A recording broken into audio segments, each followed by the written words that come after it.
Hello everyone! Welcome back to another free-for-all mode for Warhammer 2. I am bringing the Skaven for this one. My enemies are going to be the Lizard Men, the High Elves over there, and then the Dark Elves. This one is being played on medium unit size, so everything is going to seem, well, smaller and a little more brittle than normal. But for my army, my front line is going to be made up of a bunch of Skaven the Slaves, which are like this faction's zombies. They are very cheap, 125-ish, somewhere around there.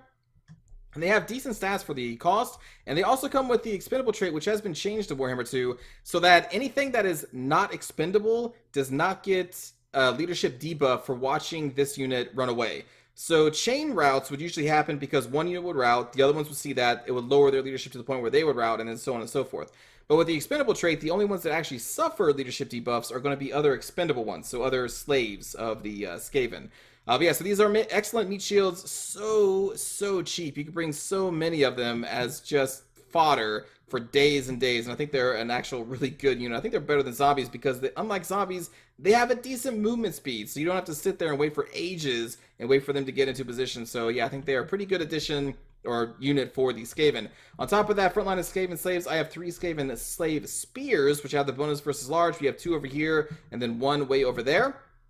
In the very back of my army, on the flanks, we have this very elite unit of the Death Runners. These are a really cool unit for a lot of reasons. One reason is because they have this Weeping Blade, which for 35 seconds, 35 seconds is I think the longest debuff associated with a melee attack or range attack in the game. Minus 50% armor for the unit that they hit. They also come with decent damage. They have decent melee stats. They are still pretty squishy with only 20 armor, but they do have the dodge. Well, what they call dodge. What it is a physical resistance of 30%. But even with that, the very low armor is not going to keep them safe for too long, but it does help, at least against non-magical attacks. But another thing that they have is Stalk and Vanguard, but they also come with the Concealment Bombs. So Concealment Bombs are like super Stalk.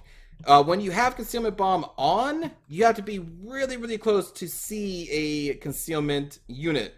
So I think I want to say it's about this range between these Globadier and the Storm Vermin. Maybe a little further than that, but it is still a lot better than the normal Stalk. You can get really close before they see you.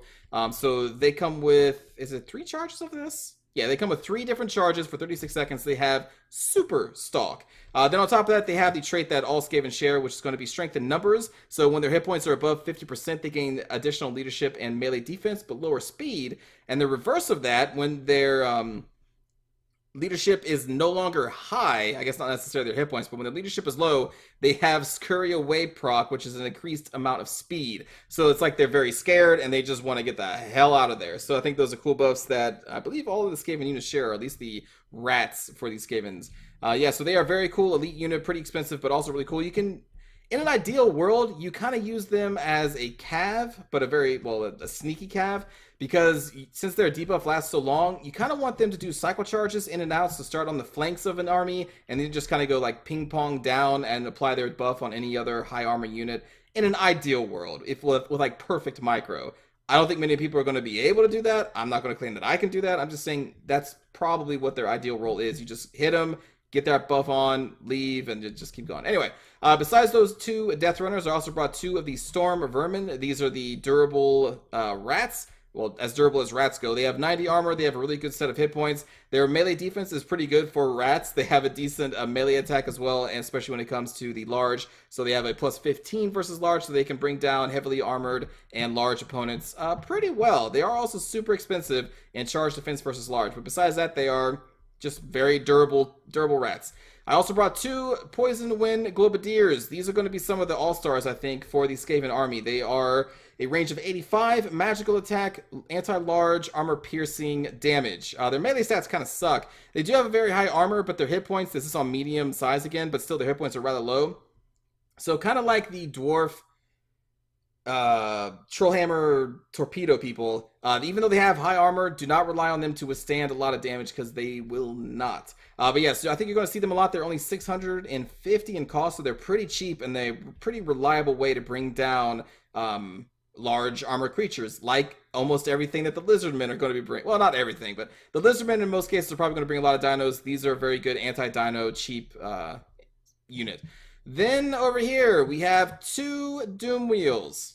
These are the most expensive artillery that the Skaven can bring, and they are pretty cool. They are chariots with a zap cannon. The zap cannon you can see here is armor-piercing damage. It has 52 shots of magically in-charged zap goodness, I guess. Besides that, though, they are still a really good chariot unit with a bonus versus infantry, as you can see there. Decent stats, 100 in armor, and a decent set of hit points as well. Now, the thing is, you can't really control where the zap cannon goes. It just goes. So as you're using these chariots to go in and out of enemy infantry units, they're just going to kind of be zapping random units. I don't think you can target what their zap goes to, but still, it's really awesome that this chariot is also a pretty good damage 52 shot zap cannon associated with it, and also they just look really cool. So I brought 2 of those in this army as well. And then to finish it up with the leadership, we have a plague priest with most of the plague spells anyway.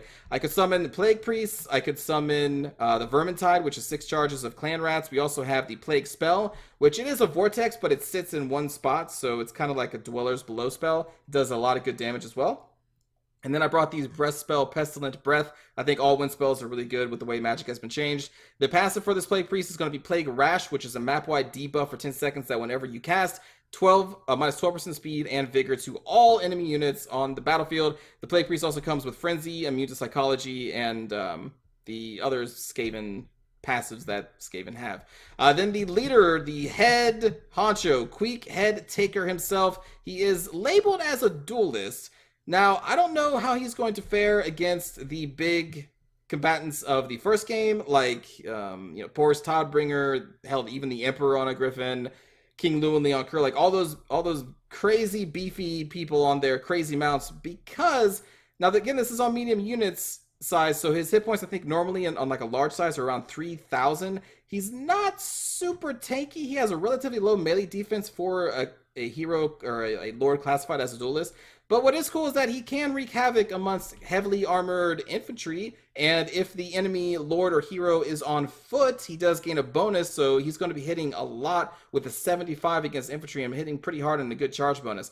On top of that, I did bring his items, the Warp Shard Armor, so it's an aura around himself that lowers enemies' armor by 18. He also has the Verminous Valor, which is like the get out of jail free card, where he pops this, it's a large explosion, kind of gets infantry units around him pushed away, grants him speed and leadership so he can get the hell out of there. He also comes with Trophy Heads, which is the Lord or Hero debuff for minus 45 melee defense and melee attack, which can definitely help against those other heavy bruiser legendary lords that are going to be coming after him. And then Dwarf Gouger, so for 46 seconds, 40% additional armor piercing damage. But again, I don't really know how he's going to fare against the typical Griffin and large monstrous creatures that are also really good in Warhammer 1. But, we'll see that in time. So that is my army, and let us move on to the lizards.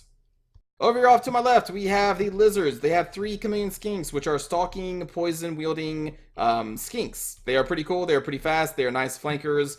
And they look cool. They have the unique chameleon heads that is different from these skinks. They're pretty cool units. I like them a lot. Then over here for their main infantry line, we have a bunch of Saurus warriors and a giant blob. There's 1 Temple Guard mixed in here, and then a Croxagore, which is an anti-infantry monstrous infantry themselves with 100 armor. Pretty crappy melee stats, with only 26 and 26. But against the infantry, I think that they have a close up to 40-ish melee attack, so they can do pretty well against the infantry. Not super well against large creatures, though, since they are mostly focused on anti-infantry damage. And again, that's the Blobosaurus Warriors. Then out here in the open, we have 2 Pterodon Riders. So they do poison damage. There is a fire version of them, but these are not those. I like the fire version myself. But yeah, the normal ones just come with a poison missile attack, as you can see there. Then down here, we have a Feral Carnosaur, which is an anti-large armor-piercing feral dinosaur, so it can go on rampage. It is immune to psychology because, well, it is fear and terror itself, and is a pretty cool unit. And then off here we have, once again, Crocagar on his Carnosaur, and all of his goodies that come with that. Over here for the High Elf player, they are being led by a Elf Princess, who is going to be their Missile generic Lord. They also have a Melee Lord, which is going to be the Prince. Besides that, she has good combat stats on this Star Dragon of hers, including the Breath Weapon. She buffs up, I believe, bows around her. I haven't actually used her yet, but I think she buffs up archers around her. Yeah, so she comes with the reload skill. She can fire while moving because she has a bow and not a crossbow. And then, of course, she has that breath. And then she also has the volley of high arrows, which is just like all these other elf arrow spells. You get 3 charges of them. They're pretty decent for the cost of this ability, which I think is around 60, 100. I actually don't really know about that. But then she also comes with the Talisman of Loic, which is going to be a one-time use that gives her a buff for almost a minute with melee attack and weapon damage on top of the very high damage that she has on top of the Star Dragon. So she can do a lot of damage for at least a minute. So that is their leadership. Their main battle line here is going to be made up of the White Lions. We have 3 of them backed up by the Lore Master of Hoeth. Again, one of my favorite units added with the High Elves here. They have, I believe, just 1 Eagle Claw Bolt Thrower, and then in the back here they have 5 of the Lothern Sea Guards. Again, I think you're going to be seeing these units probably in almost every single High Elf army because they can hold their own in melee, they can kill Cav, and they're archers on top of that. And they're like really cheap for the amount of stuff you get for them. And that's going to be the, I'm sorry, they also have a group of Silver Helms with shields versions over here. And that is the High Elf version, or the High Elf army. Then for the Dark Elves, over here their army has been split. We have 3 of the Dread Spears, which are the basic spear infantry. Behind them we have a Shade, which there are 3 different versions of Shade. This is the most basic one, which is a heavy damage dealing crossbow unit with stalk, and they can also perform pretty well in melee. They do have low armor, so you have to be careful of that, but they do also come with the dual sword version, which is bonus versus infantry, and the great sword, bonus versus infantry and armor piercing. But this is just the basic one, so they just have like a single sword, but it's still pretty good in melee. Over here we have 3 of the Reaper Bolt Throwers, and then up here we have the leadership of Malekith on the Black Dragon, and another Black Dragon companion to, I guess, help them out in the air. And then the rest of their army is going to be over here with 3 Bleak Swords and a Cainite Assassin. Oh, a lot of armies.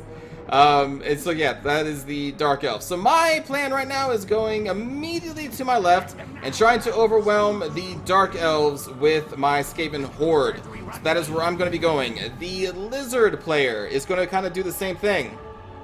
They're going to send all of their forces through this forest. They're going to be stealthing their chameleon skinks, and they're basically going to be coming up behind me. I don't know, I believe that their Carnosaurs are going to be coming up the middle. Their Pterodon Riders are actually going to go across the middle and try and threaten these Reaper Bolt Throwers, which are being currently shot at by the Eagle Claw Bolt Thrower, but I think this is actually going to be pulling into the forest. Yeah, so this is going to be pulling into the forest. Malekith and the Black Dragon are going to be coming over here and assaulting the Princess. And just to let you know right now, I'm not going to show this part of the battle because the only thing that's going to happen is Malekith and the Black Dragon are going to chase the Princess from here. I think they go all the way around here through the middle, and you're eventually going to see them winding up over my battle against the Dark Elves over here. Speaking of, we have now uncovered the 3 Bleak Swords and the Cainite Assassin, so we're trying to get our Doom Wheels out of the forest so that they do not suffer the penalty in the forest. And we're going to charge our Skaven Slaves, our nearby Storm Vermin, into these Bleak Swords. And you can see the Zap Cannons kind of going off as well. And my army is spread out really wide because this is just what the formation was like. So my army is going to take a while to catch up to these 3 Bleak Swords. But we do have the Skaven Slaves and the Storm Vermin. We are zapping the Bleak Swords in the back. And we do have a group of Death Runners, which are also going to get into the back and lower their armor by 50% and just do a lot of damage. Getting a nice charge over here with the Zap Cannon. Queek should be sent in here soon against the Bleak Swords. The Dread Swords and the Shades are now going to be making their way over into this forest, and the chase of the Princess is going to start over there. And again, that's all they're really going to be doing. I guess they did do, I think, a breath weapon maybe against this Claw Bolt Thrower or something. There go the Pterodon Riders to go and assault the Dark Elves Reaper Bolt Throwers. And we have already overwhelmed the 3 Bleak Swords because, well, it was just 3 Bleak Swords versus my entire Skaven army for the most part. We are finishing off the last one right now, sending some of our Skaven Slave with spears to chase the Bleak Swords down, and that's when I noticed, like, oh crap, we have 3 additional Dread Spears coming in with Shade support. So now I believe what I do is I'm going to pull out these Doom Wheels, and I'm going to actually chase these Shades here soon-ish. That's going to be their goal, as the rest of my army is going to be pouring through the forest and just going through those Bleak Swords into the Dread Spears, which we are now holding in place with one of my Skaven Spears. Cainite Assassin is going to go into melee. They are very squishy, so you got to be careful with the Cainite Assassin. Super, super squishy, but very good in the damage dealing department. Very, very good in that way. You can see that these Dread Spears are chasing my opposing Globadiers. I know I'm going to need those to fight off the dragons that I see flying around and the dinosaurs that I know that the lizards have. So we're trying to do our best to try and stop that from happening, so we get our Doom Wheels into those Dread Spears and manage to rout them. I don't remember if they route the field entirely here, but they are definitely routed at least temporarily, as we complete our destruction of the Dark Elf forces against their 2 other infantry units that are remaining on the battlefield. We just have a whole bunch of Skaven Slaves in here, Queek Head Takers in there taking heads, Clay Crease off to the side. And I think this is when the Doom Wheels are going to be assigned against the shades that I can now see out here in the middle of nowhere. You can see the Black Dragon is going to go on the 2 Pterodon Rhinos, which have done a decent amount of damage to the Reaper Bolt Throwers. The High Elf army is going to sit here in this forest for a little while, as their princess is now over here above my army, still being chased by Malekith, and has just taken so much damage because she has not really fought back. I'm not entirely sure why the princess flew that way, because she flew away from all of her 5 Lothran Sea Guard, which could have definitely helped her in a fight against Malekith. So now she's going to be chased off the field or killed. I can't remember which, but she is basically out for the count. You can see that Quick Head Taker just took it to that Canine Assassin, made him shatter, and now he is gone. And I can notice now that the Chameleons are coming up behind me, and that's when I noticed that the Lizard army in its entirety is coming up behind me. Trying to keep my Poison Wind Globadiers out here, just trying to maintain a nice field of fire. We can see Malekith coming over here, so I'm getting ready to fight against him. You can see I'm moving my Storm Vermin over here for the eventuality if he does land his forces on my Globadiers. Getting the rest of my army over there as well. And you can see we're trying to get some damage on these Shades, but I am now going to pull the Doom Wheels back because I'm like, oh crap, we now have to deal with these Kroxigors and the entire Saurus army, which is right behind them. So that's why I'm pulling back my Doom Wheels there. And at this point, the High Elf player leaves the game. They left the game. They lost their princess because they had the Malekith chase them, halfway across the map away from their archers, which could have supported, and so then they leave the game. So whenever you leave the game, your units will all shatter immediately and go to the nearest edge of the map. So they are now gone. Goodbye, High Elves. Meanwhile, over here, we are now dealing with Malekith. Briefly, there we go. He did land, but he is going to be able to get away. And now we got to deal with the Chameleon Skinks. The Kroxigors are already in there. The Carnosaurs are already in there. We're trying to pin them down with whatever unit we have nearby, which right now is going to be our Death Runners, which can lower his armor by 50%, which is a good thing. Getting my Poison Wind Globadiers and Storm Vermin up here, getting the Doom Wheels out of the forest to try and chase down these Chameleon Skinks. My Globadiers should be coming up here soon, and they will be focusing on the Pharaoh Carnosaur and Krokgar. As the rest of the Saurus army is now finally getting into position, they have routed off some of my Skaven slaves at this point, but I do still have both my Death Runners, but they have taken a lot of damage, and I do have both of my Storm Vermin, which are located in here. Quick Head Taker is taking some damage as well, because he was soul siphoned by Malekith before Malekith left the area. And you can see my Doom Wheels going at it against those Chameleon Skinks, trying to get them down there with the Skaven slaves as well. And right now, my biggest priority is going to be the Kroxigors and the Carnosaurs that are right in my face. So we're trying to just keep them pinned down and, again, throwing the Globadiers their way. Meanwhile, I'm going to be getting hit in the back by the Dark Elf Reaper Bolt Throwers, which now don't have to worry about the High Elves because they left. So they're just going to be firing into my, I believe, my Poison Wind Globadiers here soon. You can see more. Actually, those are my Storm Vermin routing. I don't know if they come back or not. I think they do. But we still have some slaves in here. We have our clan rats out here trying to do what they can against the Chameleons. Or did they rout at this point too? I guess they routed. And I don't know what happened here. I do not remember giving Queek this attack order. But he went after these Saurus warriors and isolated himself. So he is against Krokgar by himself. You can see he's taking a massive amount of damage. He is going to come back from routing. I'm going to pop that escape move. And I'm actually going to be able to save him and scurry him back towards our army where, yeah, okay, our Storm Vermin did come back. So we still have both Storm Vermin. He came back from routing there, like, right there. Now we're going to send him this way. I'm like, oh my god, what are you doing over there? What are you doing? I guess I must have sent him over there when I thought I had a Doom Wheel selected, maybe. I don't know why else I would send him over there by himself. But speaking of the Doom Wheels, they're still doing good damage to the Saurus Warriors over there with their Zap Cannons. And again, I popped the Verminous Valor so I can increase the speed to try and run away from Krokgar. Summon some clan rats to try and keep Krokgar busy, throwing even more Skaven slaves this way. I need to keep Queek Head Taker alive as long as possible because we need that leadership. And there you can see the enemy Dark Elf just throwing in their artillery against the Globadiers, but they're keeping the rest of their army back. Their Shades is still back here, the rest of their infantry is still back here, and their Black Dragon is still back there. And Malekith went off to chase Pterodon Riders way over there. You can see this Pharaoh Carnosaur is coming back from breaking. We did manage to break him with our Poison Wind Globadiers. Did a lot of good damage to him, a lot of good damage to Krokgar, who is now being pinned in place by the Storm Vermin, which is exactly what we want to fight Krokgar. They're anti-armor, anti-large damage. Meanwhile, in the forest, we are doing what we can with our two Doom Wheels, just going bloop, bloop, bloop, bloop, bloop, just in and out. We have our two Death Runners, what remains of them, and our Storm Vermin over here to try and do damage to the Saurus Warriors as well. Again, we are lowering their armor by 50%. 50% because of the Death Runner's ability. I should have the Death Runner spread out, but at this point I don't have much infantry left, so I'm just trying to create a wall of rats as best I can to keep their Saurus Warriors away from Krokar as we're trying to finish them down with the Storm Vermin. And you can see we have almost killed Krokar, which is great. I'm keeping Queek far away from him, and now I'm trying to run him into the forest to make him escape from this Black Dragon that's going to engage us. We're going to keep withdrawing into the forest, throwing our Poison Wind Globadiers, what ammo remains, onto that Black Dragon. And you can see that we brought down Krokar. Doomwheel still doing what they can against these Saurus Warriors. A lot of them are now rampaging, which is a great thing for me. And we're just still going to keep them busy with those 2 Doomwheels as we try to kill this Black Dragon who's going to escape from our Poison Wind Globadiers. I think our other Globadier unit has been routed off the field at this point. Yeah, that's them right there. They're now routing off the field. So we only have 1 unit left, and they don't really have much ammunition left. We do still have our Plague Priest. Queek is very near death. The Malekith is going to be coming in again. Saurus Warriors are taking a heavy beating because of the Doom Wheels and the Storm Vermin and Death Runners that have been over there. Kroxagor's coming back, but with only 3 monos left, which is good. And now we're just trying to hold the line as best we can.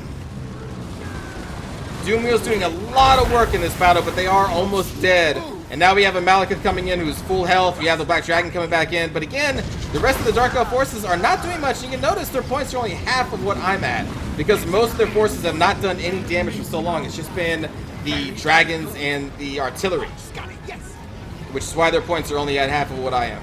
Again, you have to deal damage in the free-for-alls to get those points. Right here, we get another Soul Stealer dropped on Queek, so this is actually going to finish Queek off and do massive amount of damage to the Plague Priest. And the Soul Stealer is going to transfer health back to Malekith, so now he is back up to full after withstanding some rounds of fire from the Poison Wind Globadiers. Doom Wheels at this point and everything else is going to shatter when Queek dies, because my army is just so low at this point. And so that shock of the leader being lost is going to rout everything else off the field. So now it is down to the Dark Elves and what remains of the Lizardmen, who are now leaderless. They do still have 8 Chameleon Skink, but everything else is basically raging right now. You see the Kroxagor's trying to kill this Black Dragon. Malekith is now going to finish off these Chameleon Skinks. Their Shades and all their infantry is still waiting back here. They're just really using these 2 Reaper bow throws. That's all they've really been doing. Some of their damage most likely being blocked by the trees.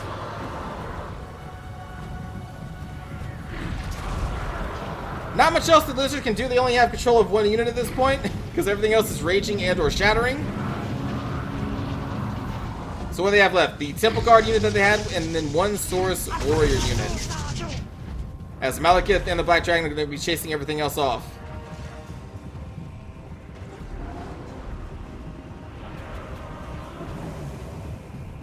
So you can see that the Lizard player is going to try and retreat into the forest to try and give them as much of an advantage as they can against these large creatures that will have a penalty of, I believe, 80% to their melee attack and defense and speed. Is that what it is? It's pretty steep. It's a steep debuff. But with the losses of these Saurus Warriors, the morale of the Temple Guards themselves are going to shatter, and then they're going to break. But even though the Dark Elf player was the last alive, there is a point bonus you get for being the last one standing, but they just did not get enough damage to actually win the game. So I'm going to end this with a Pyrrhic victory. You can see there, is it 2,000 points? I meant to look. I'll have to look at it. But even with their last person standing bonus, they only got 10,000, so technically I won. My army didn't last to the bitter end, but they did win, technically. Kills here, you can see the Death Runners got a lot of kills, and the Doom Wheels got a lot of kills. These were focusing on large creatures, so their kill count was pretty low. The Storm Vermin just had pretty good jobs at holding people, but they didn't kill too many. But yeah, those Doom Wheels were definitely some of my MVPs, and Queek, he got some damage in, but when I ran him on his own into the middle of the Lizardman faction, well, he didn't do too much after that, and the Plague Priest did summon a lot of rats during the battle, so they may not got many kills, but they did summon a lot of rats. For the Dark Elf player, their star players are going to be Malekith, the Black Dragon, and I guess the Reaper Bolt Thrower? Even that only got 16 kills. Some of the Dreadspringers got some decent amount of kills, though. For the High Elf player, the Princess got 4 kills somehow. 3 kills on the Slaughter and Street Guard before they just quit the game and abandoned the battlefield for some reason. And then for the Lizards, you can see Krokar getting a lot of kills. Saurus Warriors got a lot of kills against my Skaven army. Kroxagor, same thing. And then the Pharaoh Connoisseur 49 kills as well, which is pretty good. So good game to Raziel, Blue Dude. I wish the High Elf player stayed for a little bit longer. And let's go watch a cinematic view of the battle.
Chase!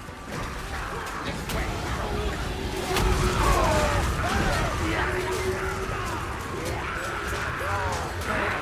Rakita Jazz! Attack, fight!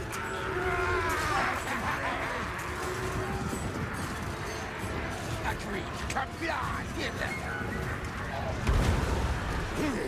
It is done!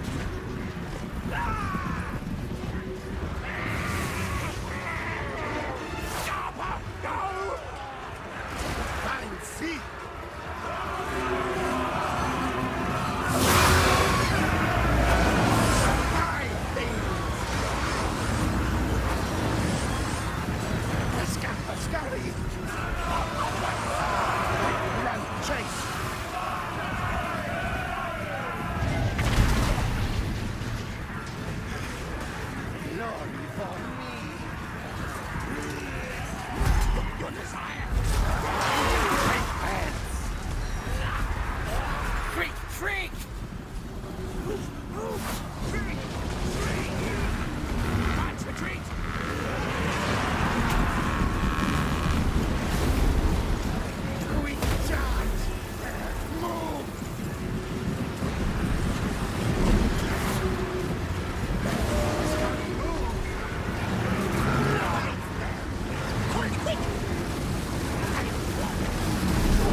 Hope you enjoyed the battle, everybody. It was another fun one. I really love these free-for-alls. It just changes the game up so much.